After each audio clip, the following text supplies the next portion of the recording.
ಅಂಬೇಡ್ಕರನ್ನ ಏನು ಉನ್ಮಂದದಲ್ಲಿ ಸ್ಮರಿಸಿಕೊಂಡು ಸಾಮಾಜಿಕ ಹರಿಕಾರ ಕಾಯಕ ದಾಸೋಹ ವರ್ಗರಹಿತ ಸಮಾಜವನ್ನು ನಿರ್ಮಾಣ ಮಾಡಿರುವಂತಹ ಮಹಾನ್ ಮಾನವತಾವಾದಿ 12ನೇ ಶತಮಾನದ ವಿಶ್ವಗುರು ಅಣ್ಣ ಬಸವಣ್ಣನವರ ಒಂದು ಜಯಂತ್ಯೋತ್ಸವದ ಅಂಗವಾಗಿ ಕರ್ನಾಟಕ ಸರ್ಕಾರ ಕನ್ನಡ ಮತ್ತು ಸಂಸ್ಕೃತಿ ಇಲಾಖೆ ಜಿಲ್ಲಾ ಆಡಳಿತ ಬಾಗಲಕೋಟ್ ಹಾಗೂ ಕೂಡಲ ಸಂಗಮ ಪ್ರಾಧಿಕಾರ ಮಂಡಳಿಯ ಅಡಿಯಲ್ಲಿ ನಡೆಯುತ್ತಿರುವಂಥ ಏಪ್ರಿಲ್ 29, 30ರಂದು ಅನುಭವ ಮಂಟಪದ ಬಸವಾದಿ ಶರಣರ ವೈಭವದ ಒಂದು ಉತ್ಸವ.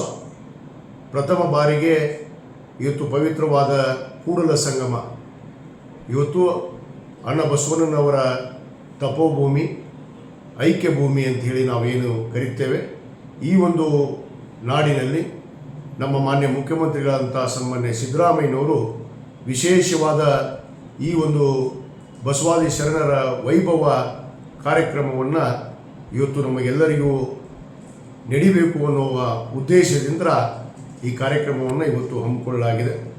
ನಾಡಿನ ಸಮಸ್ತ ಜನತೆಯಲ್ಲಿ ಇವತ್ತು ಬಸವಾದಿ ಪ್ರಮುಖರಲ್ಲಿ, ಬಸವಾದಿ ಶರಣರಲ್ಲಿ, ಬಸವಾದಿ ಅನುಯಾಯಿಗಳಲ್ಲಿ ನಾನು ವಿನಂತಿ ಮಾಡಿಕೊಳ್ಳೋದಿಷ್ಟೇ, ಅಣ್ಣ ಬಸವಣ್ಣನವರ ಆದ ಒಂದು ಪವಿತ್ರವಾದ ಕೂಡಲ ಸಂಗಮದಲ್ಲಿ ಇದೇ 29, 30ರಂದು ನಡೆಯುತ್ತಿರುವಂಥ ಈ ಒಂದು ಉತ್ಸವಕ್ಕೆ ವಿಶೇಷವಾಗಿ ಕವಿಗೋಷ್ಠಿ, ವಚನಗೋಷ್ಠಿ ಮತ್ತು ನಾಟಕ ಮುಂತಾದ ಏನು ಸಾಂಸ್ಕೃತಿಕ ಕಾರ್ಯಕ್ರಮದೊಂದಿಗೆ ಈ ಕಾರ್ಯಕ್ರಮ ನಡೀತಾ ಇದೆ.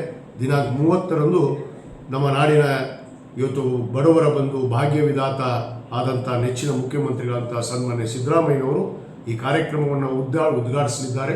ಅನೇಕ ಸಾಂಸ್ಕೃತಿಕ ಕಾರ್ಯಕ್ರಮಗಳು ಕೂಡ ಇಲ್ಲಿ ಜರುಗ್ತಾ ಇದೆ.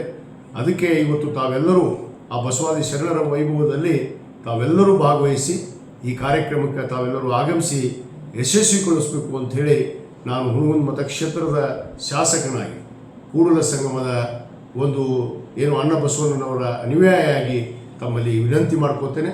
ಈಗ ಬನ್ನಿ, ತಾವೆಲ್ಲರೂ ಈ ಕಾರ್ಯಕ್ರಮವನ್ನು ಯಶಸ್ವಿಗೊಳಿಸಿ ಅಂಥೇಳಿ ತಮ್ಮಲ್ಲಿ ವಿನಂತಿ ಮಾಡ್ಕೋತೇನೆ. ಶರಣಾರ್ಥಿಗಳು.